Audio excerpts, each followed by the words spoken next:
ऐसे रहस्य सामने आते हैं जिनके पीछे ना कोई तर्क होता है और ना कोई जवाब, और बस रह जाती है एक डरावनी सच्चाई जो किसी की भी नींद उड़ा दे।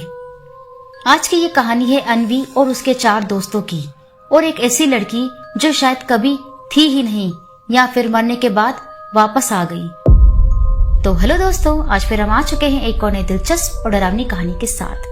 तो चलिए बढ़ते हैं अपनी कहानी की ओर। उससे पहले आपसे एक रिक्वेस्ट है, अगर आप इस चैनल पर नए हैं तो प्लीज चैनल को सब्सक्राइब करें। तो बिना कोई देर किए शुरू करते हैं। गर्मी की छुट्टियां खत्म होने वाली थी, लेकिन अन्वी और उसकी 4 बेस्ट फ्रेंड सिया, रिद्धिमा, नेहा और नायरा स्कूल दोबारा खुलने से 3 दिन पहले ही हॉस्टल पहुंच गई थी। ऐसा हर साल होता था, जो पहले आता वो सबसे अच्छा बेड और सबसे कोजी कॉर्नर पकड़ लेता। स्कूल का पुराना हॉस्टल कुछ ज्यादा ही खामोश लग रहा था। कॉरिडोर में हल्की धूप, कुछ बल्ब झपक रहे थे और हवा में अजीब सी नमी थी। ओफो यार, लगता है प्रिंसिपल ने अभी तक सफाई नहीं करवाई है, नेहा ने कहा। कोई बात नहीं, 3 दिन है हमारे पास, पूरे हॉस्टल पर राज करेंगे, रिद्धिमा ने हंसते हुए बोला। 5 लड़कियां अपने अपने बेड पर आकर बैठ गईं। छुट्टियों में कौन कहां घूमने गया, कौन से सीक्रेट्स अभी भी बाकी हैं, सब कुछ चल रहा था। थोड़ी देर बाद नायरा चुपचाप बैठ गई। उसका चेहरा थका थका सा लग रहा था। क्या हुआ, अन्वी ने पूछा। थक गई हूँ यार, लंबा ट्रेवल हो गया, मैं जल्दी से एक शावर लेकर आती हूँ, नायरा ने कहा और बाथरूम की ओर बढ़ गई। 1 घंटा बीत गया, फिर 2 घंटे।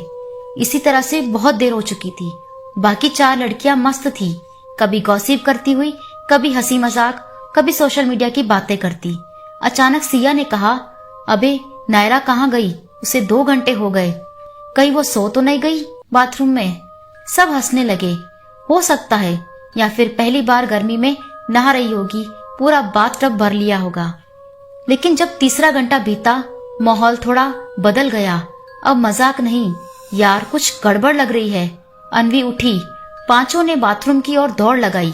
एक क्यूबिकल अंदर से बंद था। नायरा, कोई जवाब नहीं। उन्होंने दरवाजा जोर जोर से पीटना शुरू किया। नायरा, सब ठीक है? दरवाजा खोलो यार। भीतर से कोई हलचल नहीं, कोई पानी की आवाज नहीं, कुछ भी नहीं। चौकीदार को बुलाया गया। चौकीदार ने जोर लगाकर दरवाजा तोड़ा और अंदर कोई नहीं था। क्या ये कैसे हो सकता है? क्यूबिकल अंदर से लॉक था, लेकिन नायरा गायब थी। दरवाजा टूटा और सबकी सांसें थम गई। अंदर कुछ भी नहीं था, न नायरा, न कोई बैग, न तौलिया, बस एक ठंडी नमी और सन्नाटा। ये कैसे हो सकता है? हम सबने देखा था नायरा को यहीं जाते हुए। वार्डन खुद भी हैरान थी। दरवाजा अंदर से लॉक था, तो वो कहाँ गई? अब हॉस्टल की बाकी लड़कियां भी शोर सुनकर वहां आ गई। सबके चेहरों पर सवाल थे, लेकिन किसी के पास कोई जवाब नहीं था। रिद्धिमा के हाथ कांप रहे थे। उसने मुझसे कहा था कि मैं कुछ अजीब सा महसूस कर रही हूँ। वार्डन और प्रिंसिपल दोनों गंभीर हो चुके थे। स्कूल की रेगुलर लाइफ में ऐसी चीजें न के बराबर होती थी। फोन लगाया गया नायरा के पापा को।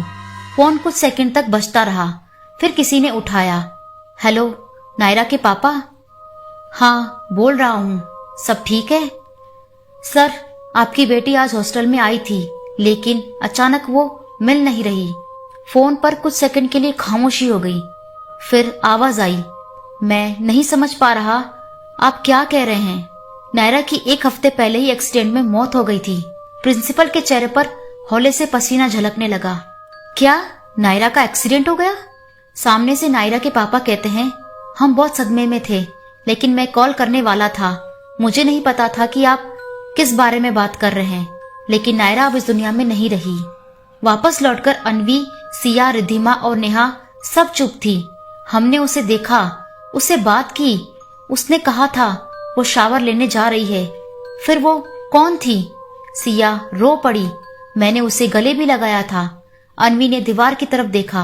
वहां बाथरूम की दीवार पर हल्के गीले उंगलियों के निशान थे, जैसे कोई कुछ कहना चाह रहा हो। उसी रात करीब 2 बजे सिया को नींद में कुछ सरसराहट महसूस हुई। उसने आंखें खोली। रात की रोशनी में उसे लगा जैसे हॉस्टल के कॉरिडोर में कोई धीमी चाल से चल रहा है। सफेद ड्रेस, गीले बाल और टपकते पानी की आवाज। वो उठी, जैसे ही कमरे से बाहर झांका वहां कोई नहीं था। नायरा की खबर से पूरा हॉस्टल सदमे में था। कोई कुछ बोल नहीं पा रहा था, लेकिन सबका चेहरा कह रहा था ये जो हुआ है वो सामान्य नहीं है। प्रिंसिपल ने सीसीटीवी रिकॉर्डिंग मंगवाई, हॉस्टल गेट से लेकर कॉरिडोर, बाथरूम और कॉमन एरिया तक। वार्डन ने कहा अगर वो सच में आई थी तो कैमरे में जरूर दिखेगी। अन्वी, सिया, रिधिमा और नेहा चारों गेट के अंदर आती हैं, हंसी मजाक करती हुई सामान लेकर अंदर चली जाती हैं, लेकिन नायरा नहीं दिखती। चारों लड़कियां अपने कमरे की ओर जाती हैं, पीछे कुछ भी नहीं, कोई पांचवी लड़की नहीं। ये कैसे हो सकता है? हमने उसे देखा, सुना और बात भी की थी। अन्वी का चेहरा सफेद हो गया। उसने धीरे से कहा मैंने तो उसके लिए पानी भी निकाला था, वो बैठी थी, हम सब बातें कर रहे थे, फिर ऐसा कैसे हो सकता है? अब कैमरा दिखाता है कॉरिडोर के अंत में बाथरूम की ओर जाती एक धुंधली परछाई। चेहरा नहीं दिखता, कपड़े पानी में भीगे हुए लगते हैं, चाल बेहद धीमी और अजीब। जूम करो, प्रिंसिपल बोली। जैसे ही फुटेज जूम की गई, स्क्रीन पर कुछ सेकंड के लिए झिलमिलाहट हुई और फिर बाथरूम के शीशे पर अचानक एक मैसेज उभरता है, डोंट फॉरगेट मी। वार्डन ने टीवी बंद कर दिया। ये कोई ग्लिच होगा, ऐसा कुछ नहीं है। लेकिन अंदर ही अंदर सब समझ चुके थे कि कुछ तो गड़बड़ जरूर है। उस रात फिर रिधिमा को एक सपना आता है। रिधिमा को किसी ने नींद में झकझोरा। उसने आंखें खोली और देखा उसके बेड के पास कोई बैठा है, गीले बाल, ठंडा बदन और हल्के से कांपते होठ। तुमने मुझे क्यों नहीं रोका? तुम सबने मुझे जाने दिया? रिधिमा चीख पड़ी। बाकी सब दौड़कर आई, लेकिन वहां कोई नहीं था। वार्डन रूटीन चेक पर थी, बाथरूम की सफाई हो रही थी, लेकिन जैसे ही वो शीशे के सामने पहुंची वो ठिठर गई। शीशे पर पानी की बूंदों से एक मैसेज उभरा था, मैं अब भी यही हूँ। साफ करने पर वो मैसेज दोबारा उभर आया। वार्डन ने उसे तुरंत पूछवाया, लेकिन जैसे ही सफाई वाली ने मुड़कर देखा, शीशे पर वही शब्द फिर से दिख रहे थे। नेहा चुप थी, लेकिन अचानक उसने कहा, क्या किसी को याद है? नायरा पिछले सेमेस्टर में कुछ अजीब सी बातें करने लगी थी। सिया बोली, हाँ, वो कई बार रात को अकेले बैठकर कुछ लिखती रहती थी। एक बार मैंने पूछा भी, क्या कर रही हो? तो वो बोली, बस अपनी बातें लिख रही हूँ, कोई सुनता तो है नहीं। रिधिमा बोली, मैंने कई बार उसे शीशे में खुद से बात करते देखा था, जैसे कोई और भी वहां हो। अन्वी को कुछ याद आया, उसका ट्रंक तो अभी हॉस्टल में ही है ना, उसमें उसकी डायरी होगी। सब दौड़कर नायरा का ट्रंक खोलती हैं। अंदर कपड़े, किताबें और नीचे एक नीली जिल्द वाली डायरी। डायरी के पन्नों से झांकती सच्चाई। इन दिनों कुछ अजीब हो रहा है। जब मैं बाथरूम में जाती हूँ तो कोई मुझे देखता है। कल रात मैंने शीशे में खुद को देखा, लेकिन मुझे लगा वो मैं नहीं थी। हर बार जब मैं पानी डालती हूँ किसी की परछाई मेरे पीछे आ जाती है। अगर मैं कभी गायब हो जाऊं तो समझ लेना मैंने खुद को नहीं खोया, मुझे ले जाया गया है। लड़कियां स्तब्ध थी। उसने पहले से ही ये महसूस किया था, लेकिन किसी को बताया क्यों नहीं? शायद इसलिए क्योंकि हम मजाक उड़ाते, या फिर वो खुद डर गई थी। रात के 1:30 बजे नेहा की नींद खुलती है। उसे लगता है कि उसके कान में कोई फुसफुसा रहा है, कमरा नंबर 9, शीशा देखो। नेहा का दिल जोर से धड़कता है। वो उठकर बाथरूम की ओर जाती है, टॉर्च लेकर। जैसे ही वो शीशे के सामने पहुंचती है, बिजली चली जाती है। अंधेरे में शीशे पर उंगलियों से लिखा दिखता है, don't trust everyone. Neha, Ridhima और सिया वार्डन के पास पहुंचती हैं। चारों लड़कियां अब डर और सच के बीच फंस चुकी थी। डायरी की आखिरी लाइनें किसी और की मौजूदगी का इशारा कर रही थी। नायरा को किसी ने बुलाया था। वार्डन इस सब मामले को और नजरअंदाज नहीं कर सकती थी। तभी चौकीदार नारायण बोला, मैम, एक बात कहूँ? ये पहली बार नहीं है, 5 साल पहले भी कुछ ऐसा ही हुआ था। सबका ध्यान उसकी ओर गया। उस वक्त भी एक लड़की थी, नित्या। वो भी क्लास 12वीं में थी और बहुत ही शांत और इंट्रोवर्ट किस्म की थी। एक दिन उसने भी यही कहा था, बाथरूम में कुछ है जो मुझे देखता है। फिर एक दिन वो भी अचानक गायब हो गई। उसका रूम नंबर 9 था। नारायण ने कहा, वहीं से सब कुछ शुरू हुआ था और शायद वहीं खत्म भी होना है। वार्डन थोड़ी घबराई, लेकिन उन्होंने हिम्मत करके कमरा नंबर 9 की चाबी दी। चारों लड़कियां और चौकीदार कमरे की ओर बढ़े। कमरा सालों से बंद पड़ा था। जैसे ही दरवाजा खोला गया, एक अजीब सी सीलन की बू अंदर फैली। कमरा धूल से भरा था, लेकिन दीवार पर एक अजीब चीज दिखी। नीले रंग से बना एक गोल चिन्ह, एक सर्कल जिसके बीच में कुछ लिखा था, वो लौटेगी। अलमारी के अंदर एक फाइल मिली, नित्या डिसअपीयरेंस रिपोर्ट। रिपोर्ट के पन्नों पर लिखा था, लड़की ने कई बार शीशे में चेहरे देखने की बात कही थी। उसके जाने से पहले उसकी सहेलियां कहती थी कि वो अकेले में किसी से बातें करती थी। अंत में उसने बाथरूम का वही क्यूबिकल इस्तेमाल किया था जहां से वो गायब हुई। अचानक कमरे में दरवाजा खुद ब खुद बंद हो गया। सब चौंक गए। टॉर्च की रोशनी डगमगाने लगी और एक धीमी सी फुसफुसाहट, मैं अब भी इंतजार कर रही हूँ। नेहा ने जल्दी से दरवाजा खोला और सभी बाहर निकले। जब सब लड़कियां कमरे से बाहर निकल जाती है, तभी कमरा नंबर 9 में अजीब सा सन्नाटा छा जाता है। तब सिया अचानक कमरे में अकेली रह जाती है।